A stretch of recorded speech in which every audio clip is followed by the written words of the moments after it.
राहुल गांधी जी से भी आज अभी मिले हैं सुबह, और उनसे कहा है कि आपको सामने आना पड़ेगा। एटलीस्ट या तो आप खुद आए सामने या फिर अपने लोगों को भेजें, क्योंकि अगर ईवीएम से चुनाव होता है तो आप जीत कर नहीं आ पाएंगे, आपकी जिम्मेदारी है। आप आएंगे तो लोगों का हौसला बढ़ेगा। ये सारी चीज़ें उन्होंने की हैं। और जो हमारा आंदोलन 16 तारीख को होने वाला है, पटियाला हाउस कोर्ट से दिल्ली सुप्रीम कोर्ट तक, इलेक्शन कमीशन है कौन? इज ए पब्लिक सर्वेंट, जनता का नौकर।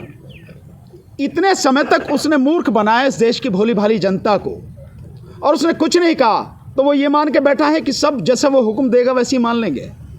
ये संभव नहीं है।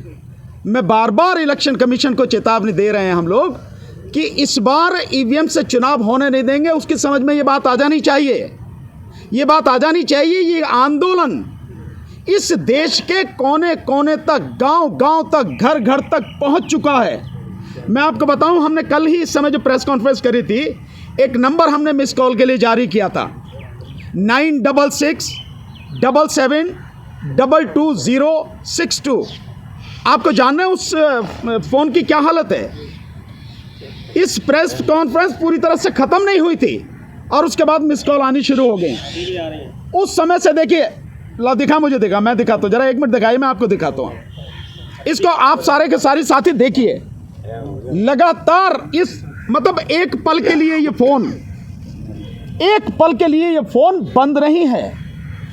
इतने फ़ोन आ रहे हैं और लगातार लोगों के फ़ोन आ रहे हैं कि आपका फ़ोन बिजी आ रहा है। हमने कहा भाई ख़राब होता तो समझ में आती है, आप कह रहे बिजी आ रहा है तो हम क्या करें? आप अपनी आंखों से देखो। आप एक पल के लिए 24 घंटे अब होने वाले हैं, ये फ़ोन बंद रही। इतने फ़ोन लगातार आ रहे हैं, 5000 आ चुके हैं, 5000 अब तक आ चुके हैं। और इसमें और भी ज़्यादा हो जाते हैं। दिक्कत क्या है कि लोग फ़ोन करते हैं तो जब तक उसकी घंटी अपने आप बंद नहीं होती, लोग फ़ोन बंद नहीं करते। होना ये चाहिए कि मिस कॉल में जब आप करते हैं, आपने घंटी दी और घंटी बजी, 2-3 बार घंटी बजी, आप काट दीजिए, मिस कॉल हो गई। लेकिन लोग तब तक बंद नहीं करते, इसलिए जो बाकी जो फ़ोन है वो लाइन में लगे रहते हैं। ये इसकी स्थिति है। और जो मेरे पास फ़ोन है, इसके अलावा जो हमने नंबर पहले दिया था, मेरा अपना नंबर, कितने फ़ोन आ रहे हैं मैं आपको बता नहीं सकता हूँ। तो इलेक्शन कमीशन, और ये जो मैंने दिया वो तो है ही, इसके अलावा जो हमारे बाकी साथी हैं, भाई महमूद पराचा जी, राजेंद्र पाल गौतम जी, डीसी कपिल साहब, सर रतन लाल जी, प्रोफेसर साहब, सूरज मंडल साहब, सभी लोगों के पास जितने फ़ोन आ रहे हैं, उससे आप अंदाज़ा नहीं है इलेक्शन कमीशन को कि ये कहाँ तक पहुँच चुका है आंदोलन। तो हम सिंपल, हमारा ये कहना है, इलेक्शन कमीशन इस बात को समझ ले कि इस बार का चुनाव इस देश की जनता किसी भी सूरत में ईवीएम से होने नहीं देगी। वो अगर समझती है कि सरकार के पास में फौज है, पुलिस है, सब कुछ है, मैं कह रहा हूँ अपनी तोप टैंकों को भी इस्तेमाल कर लेना, लेकिन जनता जब खड़ी होती है, इतिहास इस बात का गवाह है, टैंकों के मुंह भी बंद हो जाते हैं, तोपें भी शांत हो जाती हैं, बंदूकें भी नीचे को झुक जाती हैं। इस बात का अंदाजा होना चाहिए। ये जनता है, पब्लिक है, इसलिए इस बार इस देश की जनता ने ठान लिया है, वो अब अपने साथ इस इलेक्शन की जो धांधली हो रही है ईवीएम से, ये होने नहीं देगी किसी हालत में। एक सर्वे कराया गया है, आप जानकर हैरान होंगे, उस सर्वे में 95% लोग ईवीएम के विरोध में हैं। 95%, ये जमीनी सच्चाई है।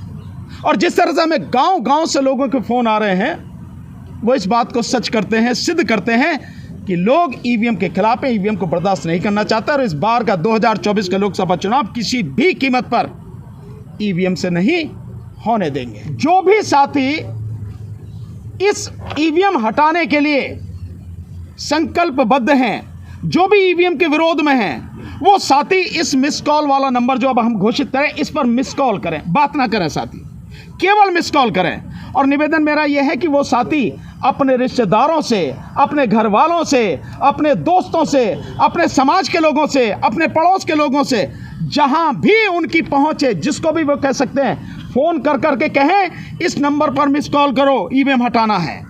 इतना तो कर ही सकते ना। सब साथियों से मेरा यही निवेदन है, जो भी देख रहे हैं देश के लोग, सब इस नंबर पर मिस कॉल करें। नंबर मैं आपके सामने बोलता हूं, 9667222062।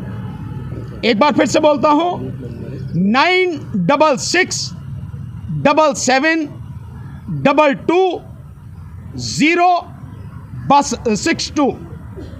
इसको हिंदी में बोलता हूं, 966 77 22 062। ये जो सारी चीजें हैं ये केवल बहाने हैं इस बेईमानी को बरकरार रखने के। चोर की दाढ़ी में तिनका नहीं है, मुझे तो लगता है पूरी दाढ़ी केवल तिनकों ही तिनकों से है, उसमें बाल वगैरह कुछ है ही नहीं। ये स्थिति है हकीकत में, नहीं तो उसे क्या दिक्कत है। इसीलिए जो हमारी मांग है बहुत स्पष्ट है, और मांग हमारी यह है कि कोई ईवीएम नहीं, कोई वीवीपैट नहीं, केवल और केवल बैलेट पेपर। हमारी मांग क्यों है, मैं बार बार कहता हूँ। हमारे साथ में आदरणीय जस्टिस वी ईश्वरैया साहब भी बैठे हैं, आदरणीय जस्टिस वीरेंद्र कुमार जी भी बैठे हैं। अब इनसे बेहतर कौन जानता होगा कि जो मशीनें हैं, मैं आपसे ही पूछता हूं, आप सबसे पूछता हूं, क्या जानते हैं कि मशीन की तकनीक क्या है, वो कैसे काम करती है? कोई नहीं जानता। मैं बार बार ये इसलिए इसका कोई मतलब नहीं है जो इंडिया गठबंधन भी ये बात कर रहा कि पर्ची दे दो और उसे डाल दो डिब्बे में। कहानी खत्म करो ना, पर्चा हाथ में दो, उस पर ठप्पा लगाओ, बैलेट बॉक्स में डालो, गिनवाओ, छुट्टी। बहुत सीधा सा है। इसीलिए अब मैं जो हमारे साथ में आए हुए हैं हमारे इस पैनल में, बहुत ही एक मिनट में आपकी बात को इसमें एक चीज़ मैं ऐड करना चाहता हूँ, बस सिर्फ कि एक कानूनी प्रॉब्लम बताई जा रही है कि जो इलेक्शन के रूल्स हैं उसमें चेंज करना पड़ेगा, उसमें पार्लियामेंट को इन्वॉल्व करना पड़ेगा। हालांकि पार्लियामेंट का सेशन अभी हमने देखा था, नई पार्लियामेंट बनाने के लिए सेशन बुला लिया गया था, लेकिन उससे भी बड़ी बात यह है कि यहाँ सब लीगल ल्यूमिनरीज बैठे हुए हैं।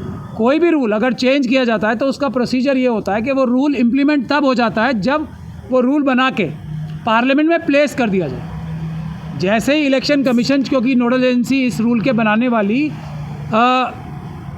इलेक्शन कमीशन होगी, तो इलेक्शन कमीशन अगर रूल चेंज करके पेपर बैलेट का रूल बना के डालती है, पार्लियामेंट में सिर्फ प्लेस करना होता है। हर एक कानून में ये लिखा होता है, as soon as the amended rules are placed before the parliament, place करना होता है, कोई पास कराने की भी ज़रूरत नहीं है।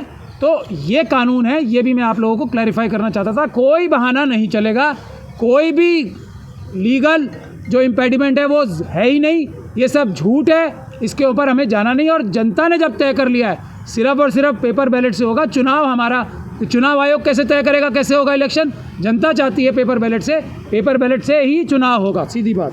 हम लोग सड़क पे लड़ेंगे और ये लड़ाई जीतेंगे, हारने का सवाल ही नहीं है। कोई भी व्यक्ति अपने दिल में ये बात ना रखे, सवाल भी ना सोचे, कोई शक शुबा ना रखे कि इस बार इलेक्शन और उसके बाद हर बार इलेक्शन सिर्फ पेपर बैलेट से होंगे। कोई सवाल नहीं उठता, कोई ताकत इस दुनिया की ईवीएम से इलेक्शन नहीं करा सकती। ये बात मैं सिर्फ एक बुनियाद पे बोल रहा हूँ कि हमें दिन रात देश की जनता फ़ोन कर, मैंने कल भी ये बात बोली है, फ़ोन कर करके बोल रही है कि अगर आप लोग भी पीछे हट गए तो आप भी देश के गद्दार हो गए।